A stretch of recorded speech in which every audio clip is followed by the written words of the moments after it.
Biblically, alam natin lahat ito pag nangyari, sabi ni Lord, malapit na akong dumating. Yan. Kayo ba ay nakakaramdam pa rin ba ng pananabik pag napag-uusapan yung malapit nang dumating si Lord, or may bahagi ng inyong damdamin na parang tagal ko nang naririnig yan. Ano ba yan? Paulit-ulit na lang yan. Na parang bang simpleng bagay na lang. Na wala nang masyadong pananabik, kundi parang ikaw ay nawili na kasing marinig ng ating tenga yun eh. Na malapit na dumating si Lord. Ano ba ang damdamin mo? Kung halimbawang si Lord nga ay malapit na dumating. Kasi sabi ng Bible, malapit na siyang dumating. Ang mga term na ginagamit ng Bible dyan, the day of the Lord is approaching. Meron pang isang term na the Lord is near. So, the coming of the Lord, yan ang mga term ng Bible pa pinag-usapan yung pagbabalik ng ating Panginoong Hesus. So ngayon ang tanong ko lang dito ay, so what if the Lord is near? Yun ang pinag-uusapan natin ngayong gabi. So what if the Lord is near? So ano ba ang nararamdaman nyo pag pinag-uusapan yung malapit nang dumating ang Panginoon? So if you have your Bibles with you, samahan niyo ako sa aklat ng Hebreo, Book of Hebrews. So please join with me as we turn to the book of Hebrews chapter 10, 23 hanggang 25. Sabi ko nga, ang mga palatandaan ng pagbabalik ng Panginoon, isa na nga yung giyera. Isa na yung taggutom, isa na yung mga sinasabi ng Bible na digmaan na yan, at isa sa mga binabanggit din dyan ay yung pagkakaroon ng pagbabahagi ng Ebanghelyo sa mas mabilis na pamamaraan. Noon, ang pangangaral ng mga apostol, ng mga alagad, sa magitan ng paglalakad, pagsakay sa kabayo at kamelyo sa pangangaral ng Ebanghelyo. Pero pagdating natin dito sa panahon natin, yung tinatawag nating internet age of the internet, mas bumilis ang pangangaral ngayon. Kumbaga, in the split seconds, you can send a message to a friend. Pwede mo na sabihin sa kanya na mahal ka ng Panginoon, tinubos ka ni Lord. Parang ang dali-dali na sa atin nun ngayon. Kasi nga, ang bilis na ng technology. At yung pagtaas ng kaalaman ng tao sa teknolohiya, binanggit yan ng Biblia sa aklat ng Ecclesiastes na habang dumadami ang karunungan natin, ay ito rin naman ay palatandaan ng pagsakit ng ulo natin. Tandaan niyo, sinabi yan ni Hari Solomon at naganap yan sa panahon natin na ang internet ay naririyan. So ngayon, sabi ng Bible, okay, sa 23 to 25, babasahin natin yung sabi niya. Ito po, basahin natin. Let us hold unswervingly to the hope we profess, for he who promised is faithful. Nako, yan na yun, no? Sabi niya ay panghawakan natin ng matibay. Sabi na unswervingly yung hindi ka nadidistract. Matibay na paghawak sa kanyang pangako. Ipangaral natin yung mabuting balita na si Lord babalik. Yun ang ating dakilang pag-asa. Ang sabi niya, yung nagsalita niyan. Yung nagsalita niyan ay faithful, tapat. He who promises is faithful. Sabi niya, and let us consider how we may spur one another on toward love and good deeds. Dapat patuloy tayong magmahalan at gumawa ng mabuti sa isa't isa. At sabi niya, huwag natin kalilimutan, not giving up, meeting together. No? Huwag natin kalilimutan yung ating pagsasama-sama, yung ating fellowship, as some are in the habit of doing. Ito yung habit na noon, kahit ng panahon pa ng mga apostol, ang panahon ng mga alagad, sila'y nagtitipon-tipon. Ngayon, sabi niya, but encouraging one another, and all the more as you see the day approaching. Lalong-lalo na ngayong malapit nang dumating ang ating Panginoon. So, question is, so what if the Lord is near? Yun ang ating theme. So what if the Lord is near? Ano ngayon kung malapit na dumating si Lord? Ano to sa akin ngayon? Naalala ko nang si Jesus ay lapitan ng isang alagad ng Panginoon. Sabi niya, Lord, ano naman mangyayari sa taong yun sa pagbabalik mo? Sabi ni Lord, Ang mo siya intindihin, ang pinakamalaga ngayon ay yung pagsunod mo sa akin. Ngayon gabi ay tatlong bagay pag-uusapan natin. Ano ngayon kung ang Panginoon ay malapit nang dumating? Number one, sabi natin, so what if the Lord is near? Number one na sinabi niya rito sa mga talata na ating pinag-usapan dito sa Hebrews chapter 10, verse 23, yung standing, pagtayo, standing with one another. Yan. Ano ang nakalagay dito sa verse 23? Ang sabi sa verse 23, let us hold. So, ang ginamit niya rito, plural, us. Let us. So, hindi sinabing I will. So, us, plural ito. At tinutukoy niya yung mga kapatid natin na sinulatan niya dito sa aklat ng Hebreo. Let us hold unswervingly to the hope we profess. Patuloy nating panghawakan, ang sabi niya, patuloy nating panghawakan ang mga pangako na ating ipinapahayag sapagkat ang nangako ay tapat. Tandaan nyo, sa Hebrews chapter 11 ay pinag-usapan dito yung faith. Iba't ibang kalalagayan ng pananampalataya ng tao, iba't ibang mga pagsubok na dinanas ng mga Kristiyano noon pero hindi sila tumalikod. Sinasabi dito ng Bible na may mga nilagari ng pahati, may mga sinunog, pero dito sabi ng Bible hindi sila nagsitalikod. Ang sinasabi niya rito, pinangangaral natin ito na tayo magpatuloy sa paglilingkod sa Panginoon.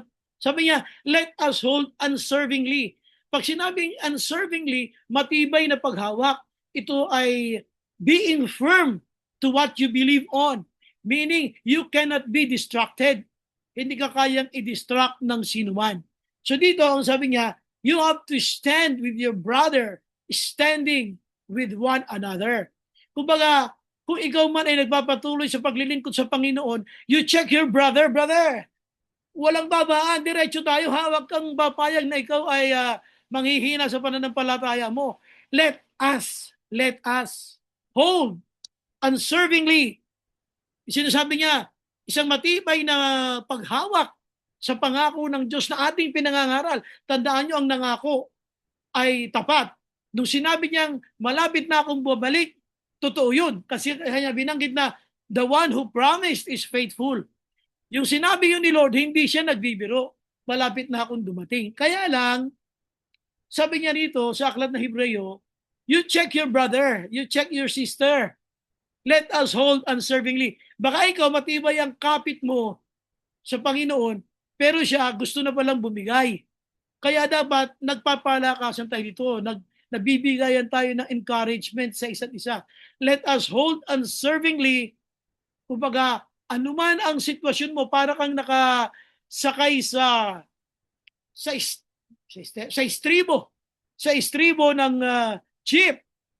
Sino sa inyo nakasakay na sa istribo ng jeep? Oy, mga mahilig dyan mag 1, 2, 3.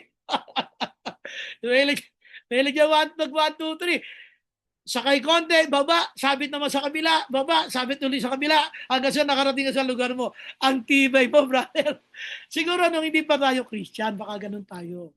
Pero nung Christian na tayo, nando ka na sa likod ng driver, taga-abot ka na ng bayad. Mataktika ka na, maparaan. Hindi mo pera, inaabot mo, tapos binibigay mo, akala mo, maisan mo yung driver, pero tanda ng driver, wala ka pang bayad. Nag-aabot ka lang, taga-abot ka lang. Ang gusto kong sabihin dito ay sa ating paglilingkod sa Panginoon, si Lord hindi mo madadaya. Ang kailangan mo lang dito sa ngayon, kung gusto mo talaga makarating ang Panginoon dito na makakasama ka sa kanyang second coming, be sure, hindi lang sarili mong pananampalataya ang iniintindi mo. You take care of your disciples. You take care of them. You check on them. Kumusta ba kayo mga kapatid, brother, sister? Okay ba kayo? Kasi sabi dito ng Bible, let us, tayo yun eh. Let us hold unswervingly. Ibig sabihin, dapat hindi ka nagpapa-apekto, hindi ka pumapayag na ikaw ay ma-distract ng sino man sapagkat ang Panginoon natin, sabi ng Bible, the Lord is approaching. Malapit na siyang dumating. How are you? What distract your faith today?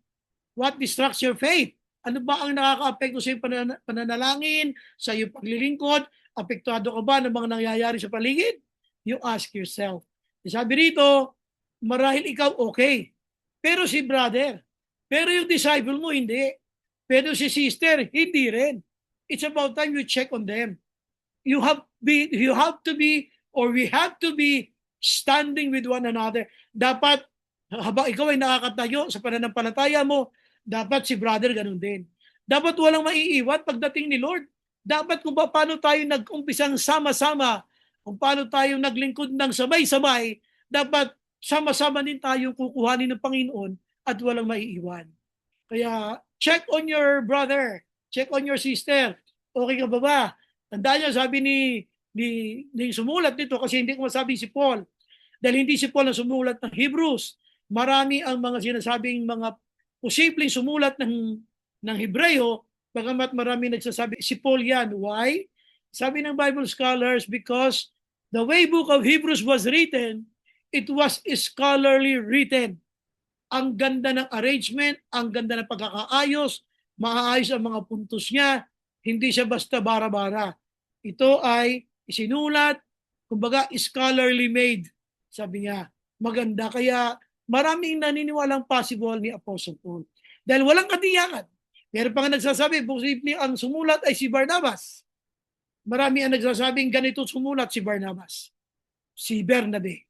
Dahil wala pang patunay hanggang ngayon, walang makasagsasabi. Kasi sabi natin, yung sumulat ng Hebrews. Hindi natin kasi matukoy kung sino talaga ang sumulat ng Hebreo. So, standing with one another, how do you check? Brother, how are you? Sister, how are you? Kumusta ka na? Sabi ni Lord, yung sabay-sabay natin pinangangaral na si Lord ay babalik, na si Lord ay dadating. Dapat sabay-sabay din tayong dadatnan. Sabay-sabay din tayong kukunin. Hindi yung ikaw lang o sila lang. Sabi niya, we must be standing with one another. And number two, basahin natin yung verse 25. Verse 25. Ano sabi dito ng verse 25? Not giving up meeting together. Dapat hindi natin pinababayaan yung ating pagtitipon sa isa't isa.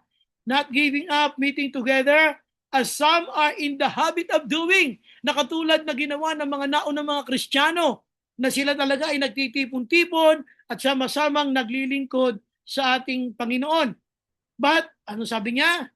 Hindi lamang ikaw dadalo sa isang fellowship, but encouraging one another, and all the more, lalo't lang ngayon, higit pa. Because as you see the day of the Lord, as you see the day approaching, ngayong malapit nang dumating ang Panginoon. Sabi niya, you have to be encouraging one another. Number two, hindi lang encouraging one another, but strengthening one another. So yun ang number two. Number one, sabi natin, standing with one another. And number two, yung strengthening one another. How are you? Are you a source of strength of your brother? Are you a source of strength of your sister? Kung hindi, tiyakin mo. Pagdadalo ka sa bawat fellowship, tuwing makikita mo si brother at si sister, every time na mayroong meeting or gathering of Christians, sa disciples mo man ito o kaya sa disciples ng iba na ikaw ay nakasama, tandaan mo, ang objective natin is to be a source of strength of everyone. Sabi niya, but encouraging one another, strengthening one another. How are you? Ikaw ba ay pinagkukunan ng lakas ni kapatid, ni brother, ni sister?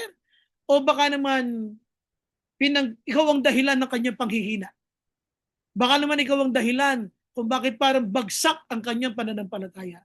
Tandaan nyo, ang sabi ng sumulat ng Hebrews, let us, kumbaga plural, dapat tayong lahat sama-sama na nakatindig sa ating pananampalataya at kasama ang ating mga kapatid.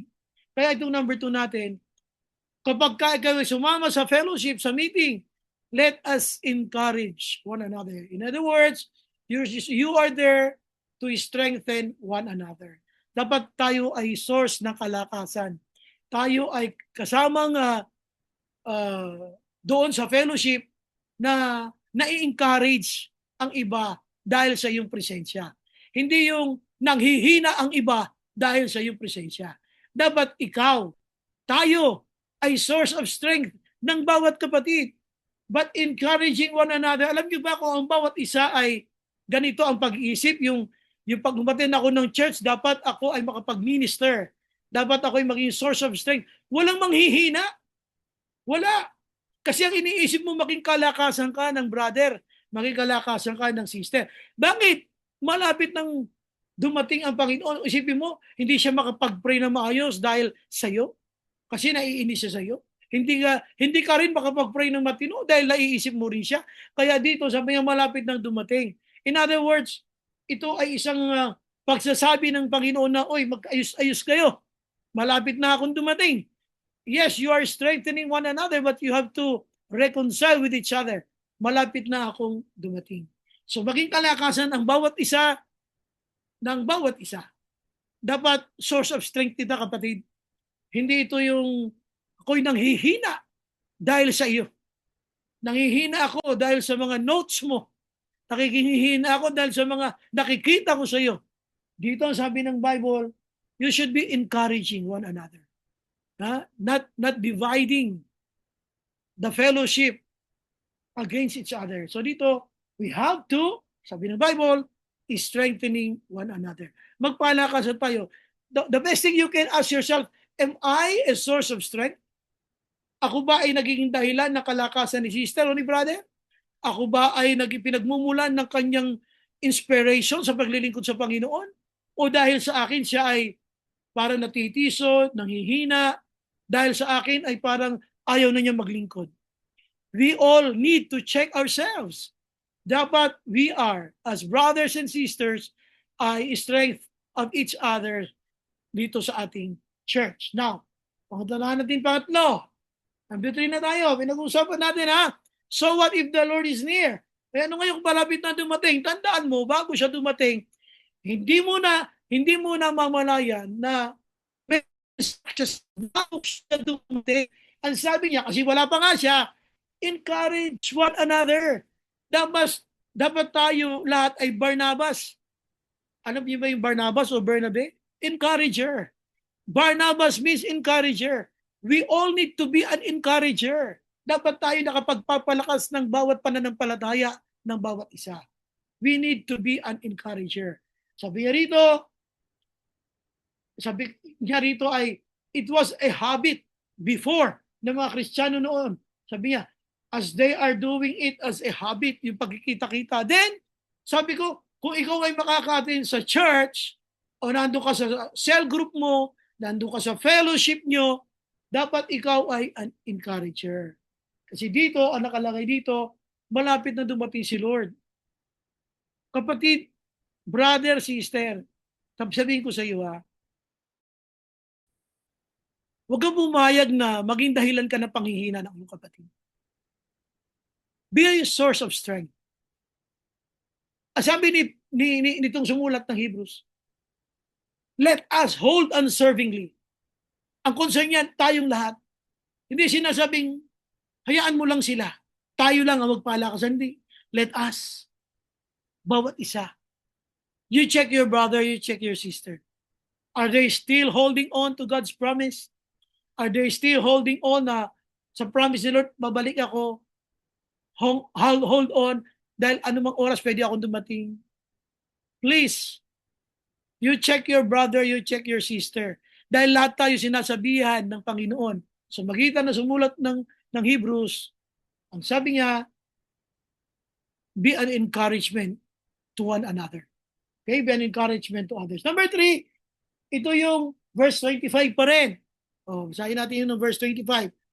Sabi ng 25, not giving up meeting together, as some are in the habit of doing, but encouraging one another. Why?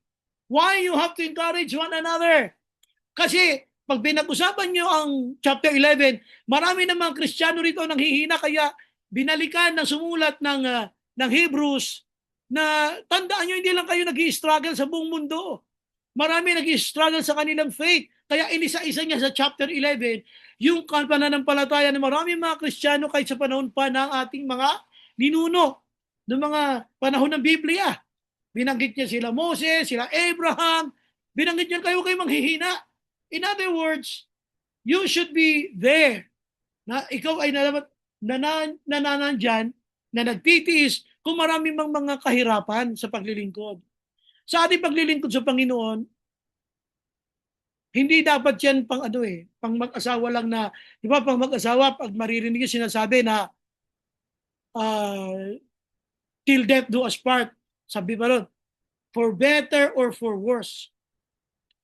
Kumbaga, maghirap ka man, mahirapan ka man, gumanda man ang buhay mo, huwag tayo maghihiwalay. Ganun sa mag-asawa Sa buhay din ng mga Kristiyano, dapat ganun din. Kung may mahirap ng sitwasyon, huwag mong pababayaan si brother, si sister. Let's continue to encourage one another. Hindi lang ikaw ang nahihirapan. Lahat tayo. Dapat, kung ikaw man ay mayroong mga hirap sa buhay Kristiyano, dapat pare-pareho tayo. Huwag mo siyang iiwanan dahil siya ay nag-struggle mag-isa. Ito yung pangatlo, struggling with one another. Yung kasama ka sa struggles. Pag may problema, ayoko na, kayo-kayo na lang. Hindi. Pag may bagay na mahirap, sama-sama pa rin. Maglilingkod tayong sama-sama. Walang iwanan. Struggling with one another. Kumbaga, hindi ko gusto gali mo, hindi mo rin gusto gali ko, pasensya na. Let's continue to serve the Lord. Hindi talaga tayo perfecto. But also, ang isang meaning ng struggling with one another, kung may mga struggles sa Christian life, huwag kang bibitaw. Kasi hindi lang ikaw nag-struggle, pati si brother sa kabila, si sister sa kabila. Let us all struggle, sabay-sabay. Because you need to remain, to hold on to God's promise because the Lord is coming. Sabi niya, the Lord is near. Matatapos yung mga struggles mo. Matatapos yung mga hirap mo. We will continue to serve the Lord. Let's check on our brother.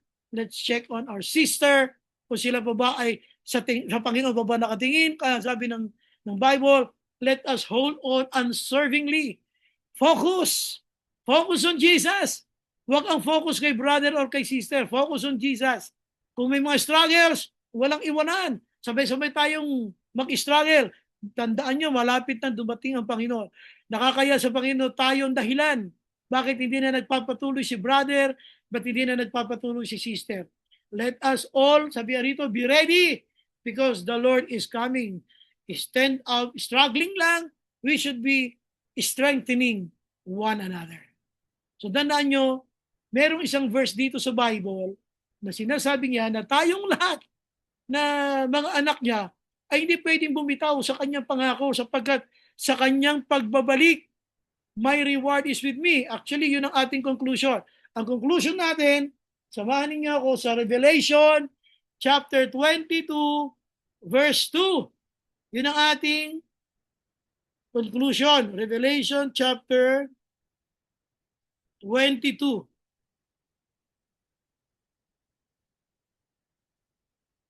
Tama ba? Verse 12, sorry, verse 12. 22, verse 12. Ano sabi ni Lord? Look, I am coming soon.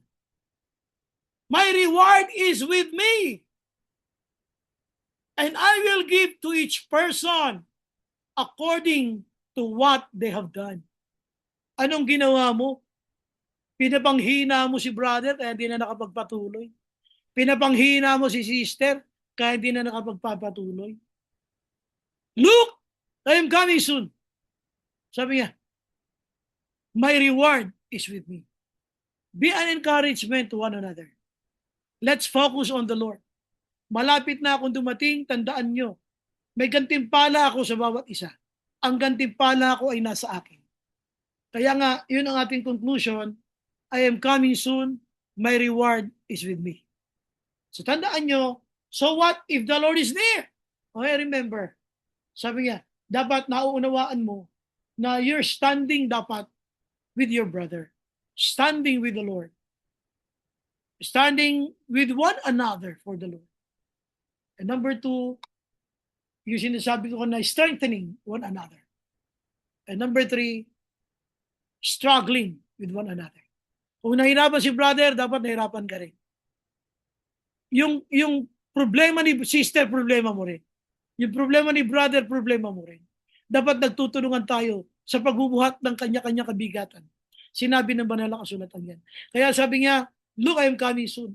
Malapit na ako bumalik. Sa pagbabalik ko, I will reward each one according to what they have done. What have you done? Ano ginawa mo? Ikaw ba ay nagpatuloy naging kalakasan ng bawat isa? Ikaw ba ay naging source of strength ni brother, ni sister? O naging dahilan ka bakit siya nanghina? At yung pangalawa, dito na sinabi na panghihina ay, ikaw ba ay kasamang bumubuhat na kabigatan niya o buti nga sa kanya, bahala siya. Dapat niya lang yun, deserve niya yun, yung mahirapan siya. Ganon? Sa pagbabalik ng Panginoon, hindi mo inaalala na baka maiwan siya? So please don't. Don't. Sabi dito ng Bible, we should be strengthening one another, struggling with each other. Kumbaga, kahit nahihirapan siya, huwag mo iwanan. Kung halimbawa namang ikaw ay sabihin na parang gusto mo na mag-give up, tandaan nyo, be an encouragement pa rin sa bawat isa. At ang una natin kanina, standing with each other. Dapat, yung dating kayakap mo sa cell group mo, kasama mo pa rin hanggang ngayon. Yung dating kahawak kamay mo, nagpe-pray kayo, dapat hanggang ngayon kasama pa rin. Standing with each other. Kasama pa rin siya nakatayo. Hindi ka papayag na mawala yan. Hindi ka papayag na siya mawalay sa Panginoon. Dapat tayo sama-sama sa pagbabalik ng Panginoon. Amen. So, welcome sa ating Wednesday morning.